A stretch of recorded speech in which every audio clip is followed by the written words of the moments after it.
the United States, as ranked by the World Economic Organization, is one of the least corrupt nations on the planet, which shows you how corrupt many other nations on the planet are. But the fact is, the United States is a relatively high-trust society.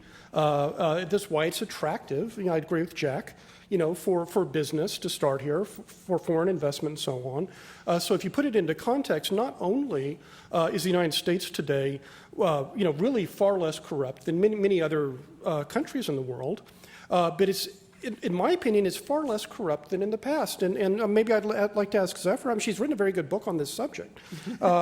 We had the Yazoo land, scandal.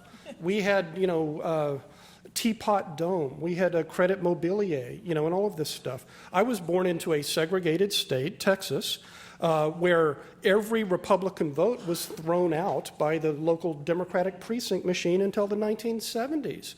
I know people who, in New York City in the 1960s, went around with suitcases of walking around money. Now, you can claim that the corruption has changed its form now, but can you really argue that we're much more corrupt than we were in the past?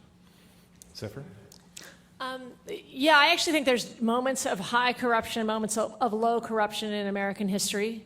The Gilded Age was a moment of fairly high corruption, and I think this is a moment of fairly high corruption.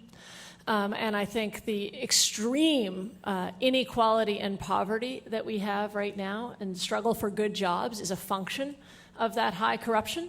And I think that people are, I guess my most deeply held political belief, perhaps, is that people are really smart and are worthy of having their voices heard. And even though I don't agree with all the expressions of anger in the political process right now, I think that anger is legitimate because of the level of corruption in Washington.